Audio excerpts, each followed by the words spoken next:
মা দেখো শাড়িটা তোমার পছন্দ হয় কিনা? সুন্দর না? হ্যাঁ শাড়ি তো সুন্দর, কিন্তু আমি কি এখন শাড়ি কিনতে যাব নাকি? তুমি টেনশন করছো কেন? আমি অনলাইনে অর্ডার করে দিব, আর টাকা তোমার জামাই দিবে। বলিস না বলিস। তুমি শুধু শাড়িটা দেখো পছন্দ হয় কিনা। হ্যাঁ পছন্দ হয়েছে। এই আসো।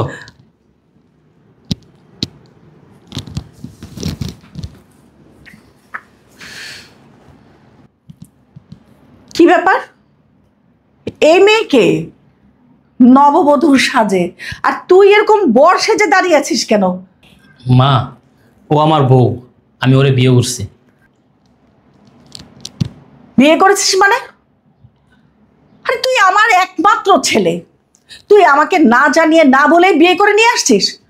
ঠিক আছে ভালো কথা, বিয়ে করে আনছিস, কিন্তু ওর কার মেয়ে, কোন বংশের মেয়ে সেটা জেনে বিয়ে করেছিস? মা, আমি তোমাকে বলার সুযোগ পাইনি, তাই তাড়াহুড়ো করে বিয়েটা করে ফেলছি। আমার ভুল হয়ে গেছে মা, তুমি আমাকে ক্ষমা করে দাও। এখন কি নতুন বউ নিয়ে এখানে দাঁড়িয়ে থাকবো, নাকি আমাদেরকে বরণ করে নেবে? রুবেল, তুই আমার একমাত্র ভাই। আমাদের কত স্বপ্ন ছিল, আশা ছিল তোকে ধুমধাম করে বিয়ে করাবো, আর তুই কিনা কোথা থেকে একটা মেয়েকে বিয়ে করে নিয়ে হাজির হয়েছিস, আর এখন বলছিস তোকে বরণ করব। আচ্ছা ঠিক আছে তুই থাম, ঠিক আছে ভালো কথা, বিয়ে করে নিয়ে আসছিস, এখন বউর মুখ তো দেখা। হ্যাঁ মা।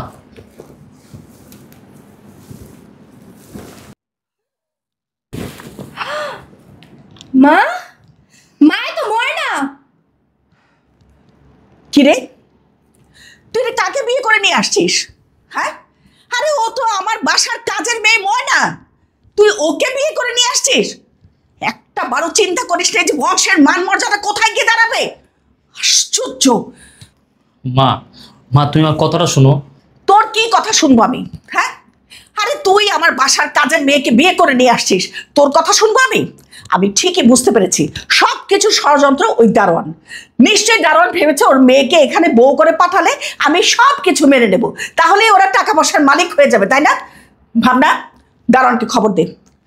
আরে ইদ্রিসকে খবর দে।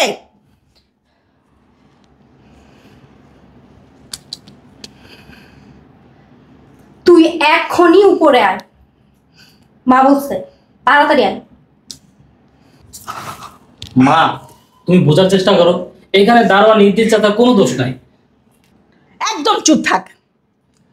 দারোয়ানকে খবর দিয়েছি, ও আসুক তারপর আমি ওর খবর নিচ্ছি। আর এই যে তুই, তোর কত বড় সাহস, তুই আমার বাসায় কাজ করে আমার ছেলেকে তুই বিয়ে করেছিস? হ্যাঁ, তোর কি একটা বারো কি ভয় ডর কিচ্ছু হয় নাই? ও কি ভেবেছিস ছিঁড়া কাঁথায় শুয়ে লাখ টাকার স্বপ্ন দেখবি আর সেটা সফল হয়ে যাবে, তাই না? আসসালামু আলাইকুম ম্যাডাম, আমার ডাকছেন আপনি? রাখ তোর সালাম। তোর কত বড় সাহস, তুই আমার বাড়িতে কাজ করে তোর মেয়েকে লেলি দিয়েছিস? হ্যাঁ, হো আমার আত্মীয় হইতে চাও তাই না? আত্মীয়, তোমার আত্মীয়গিরি আমি দেখাবো। কি বলতেছেন ম্যাডাম? আমি তো কিছুই বুঝতেছি না। ময়না, কি রে মা, তুই এখানে আর বসে আছে কেন? আর ছোট সাহেব, আপনি বসাচ্ছেন কেন? আমি তো কিছু বুঝতেছি না। চাচা, আমি আর ময়নার বিয়ে করছি। কি? ময়নার আমি বিয়ে করছি। স্যার এগুলো কি বলতেছেন আপনি? হ্যাঁ ময়না, স্যার এগুলো কি বলতেছে? কথা বলস তাকে। তুই নাটক করিস? হ্যাঁ, তুই আমার সাথে নাটক করিস? তুই কি এগুলি ইচ্ছে করে করিস নাই? তুই কি ভাবছিস? তুই ভাবছিস যে তোর মেয়েকে আমার ছেলের সাথে বিয়ে দিলে এই বাড়ির সম্পদের মালিক হয়ে যাবি? ম্যাডাম বিশ্বাস করেন, আমি সত্য কথা কইতেছি, আমি এগুলোর কিছুই জানি না। তুই একদম চুপ থাক। আমি এখন বুঝতে পারছি তুই কেন আমার হাতে পায়ে ধরে তোর মেয়েকে আমার বাসায় কাজের জন্য পাঠাইছিলি, যাতে করে তোর মেয়ে আমার ছেলেকে পটিয়ে বিয়ে করতে পারে। আসলে তোর এইটাই ছিল মূল উদ্দেশ্য। মা, তুমি শুধু শুধু ইদ্রিস চাচাকে দোষী করতেছো। এই বিষয়ে ইদ্রিস চাচা কিছু জানে না। আসলে আমি ময়নাকে বিয়ে করছি, ময়নাকে আমি ভালোবাসতাম। কি বললি তুই? তুই দারোয়ানের মেয়েকে ভালোবাসতি, যে কিনা আমাদের বাসায় কাজ করে, তুই ওরে ভালোবাসতি? হ্যাঁ, দেশে কি মেয়ের অভাব পড়ছে নাকি তোর চোখে ঠাটা পড়ছে? তুই কোনো মেয়ে দেখতে পাস নাই? ময়না, তুই এই বাসার কাজের মাইয়া হইয়া তুই কি লেগে সাহেবের বিয়ে করলি?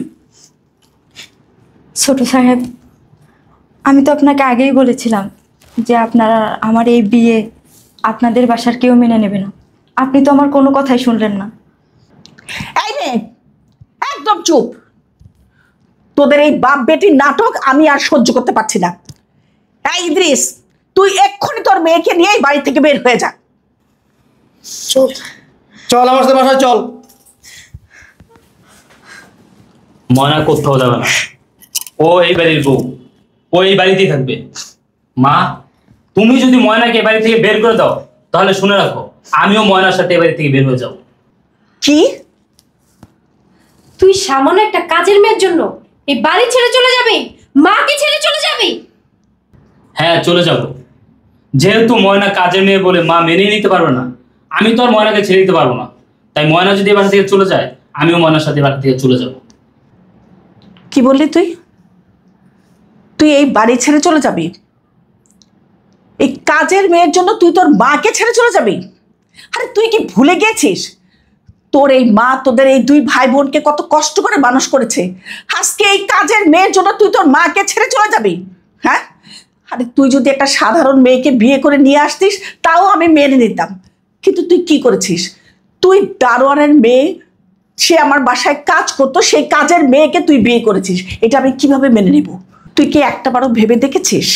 হ্যাঁ, আরে তোর মা যখন এই বাড়ির বাইরে যাবে তখন মানুষজন যখন আমাকে চোখে আঙুল দিয়ে দেখিয়ে দিবে ওই যে কাজের মেয়েকে তার ছেলে বিয়ে করেছে, তখন আমার মান সম্মানটা কোথায় থাকবে? মান মর্যাদাটা কোথায় থাকবে? হায় রে, এই জন্য কি আমি এই দিন দেখার জন্য তোকে আমি বড় করেছি? তোকে মানুষের মতো মানুষ করেছি? মা, তোমাদের সবারই তো একটা প্রশ্ন, আমি কেন কাজের মেয়েকে বিয়ে করছি? মা, তুমি চাইলে ধুমধাম করে আমার কোনো বড় ঘরে বিয়ে করাতে পারতাম। আচ্ছা মা, তুমি বলো তো, বর্তমান জমানায় কোনো মেয়ে শ্বশুর শাশুড়ির সেবা যত্ন করে, স্বামীর সেবা যত্ন করে, সংসারে কোনো কাজ করে? বলতে পারো মা? উল্টো তাদের পেছনে আরো দুইজন লোক লাগে। কিন্তু এই ময়না সারাদিন আমাদের বাসায় কাজ করে, কখন কার কি প্রয়োজন হয় সেটা দেখে, তোমার সেবা যত্ন করে, আমার কখন কি প্রয়োজন হয় সেটা দেখে। ওর এই সংসার প্রতি মায়া মমতা আমাদের সংসারটাকে আগলে রাখে, আর এইগুলোই দেখে ওকে আমি ভালোবেসে ফেলছি, আর এই জন্য আমি ওকে বিয়ে করছি। মা, ও কিন্তু আমাকে বিয়ে করতে রাজি ছিল না, আমি ওরে জোর করে বিয়ে করছি। এখন তোমার যদি মা মনে হয় আমি অপরাধ করছি, তাহলে ওকে নিয়ে আমি এবার থেকে চলে যাবো। তুমি থাকো তোমার এই বাইরে গাড়ি মান সমান টাকা পয়সা নিয়ে। চলো মানা। দাঁড়া খোকা। মা, তুমি ওকে কেন দাঁড়াতে বলছো? যে কিনা আমাদের মান সম্মানের কথা চিন্তা করলো না, আমাদের এই বাসার কাজের মেয়েকে বিয়ে করে নিয়ে আসছে। ওর চলে যাওয়াই ভালো, ওকে তুমি আটকেও না। তুই থাম। রুবেল এতক্ষণ যা বলেছে একদম ঠিক বলেছে। আসলে আমি টাকা পয়সার অহংকারে মানুষকে মানুষ বলে মনে করতাম না, সব দোষ আমার। আসলেই তো আজকে একটা বড় লোকের মেয়েকে যদি আমি এই সংসারে নিয়ে আসতাম, ও কোনোদিনও এই সংসারের দায়িত্ব নিত না। আমারও বয়স হচ্ছে, কোনদিন যদি আমি বিছানায় পড়ে যাই তখন কে দেখবে আমাকে? আর এই যে মেয়েটা, এই মেয়েটা এই বাসায় কাজ করার পরের থেকে সংসারের প্রত্যেকটা দায়িত্ব সে পালন করে আসছে। কার কখন কি লাগবে, কে কি খেতে পছন্দ করে, কোন দায়িত্বটা ও পালন না করেছে? আমাকে দেখাশোনা করছে, তোকে দেখাশোনা করছে, রুবেলের কি লাগবে সব কিছু তো ও একাই করে আসছে। আমারও তো বয়স হবে, তাই না? তখন কি তুই এই বাড়িতে থাকবি?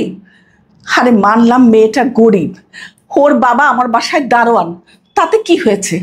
দিন শেষে তো আমরা সবাই একজন মানুষ, তাই না? আর তাছাড়া ময়না দেখতে কোন দিক থেকে অসুন্দর? ও তো সব দিক থেকেই সুন্দর। ওর যেমন হাতের কাজকর্ম, তেমন ওর দেখতে। মানুষের কাছে তো আমাদের অতটা নিচু হইতে হবে না, তাই না? আর তাছাড়া রুবেল, তুই যখন ওকে পছন্দ করে বিয়ে করেছিস, আমারও আর কোনো আপত্তি নেই বাবা। আমি ময়নাকে তোর বউ হিসাবে মেনে নিলাম, মানে আমার ছেলের বউ হিসাবে মেনে নিলাম। মা, তোমার আপত্তি না থাকলেও আমার অনেক আপত্তি আছে। কারণ আমার শ্বশুরবাড়ির লোকজন যদি জানতে পারে যে আমার ভাই সামান্য একটা কাজের মেয়েকে বিয়ে করেছে, তাহলে আমার মান সম্মান কিচ্ছু থাকবে না। ঠিক আছে, তুমি যেহেতু ওর বিয়েটা মেনেই নিয়েছো, তাহলে তুমি তোমার ছেলে আর ছেলের বউকে নিয়ে থাকো। আমি আর কোনো দিন তোমার বাড়িতে আসবো না।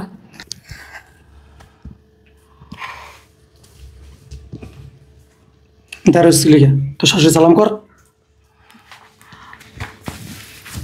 থাক মা, বেঁচে থাকো। মা, আপনি আমার জন্য দোয়া করবেন, আমি যেন আপনার এই সংসারটাকে আগলে রাখতে পারি আর সারা জীবন আপনার সেবা যত্ন করতে পারি।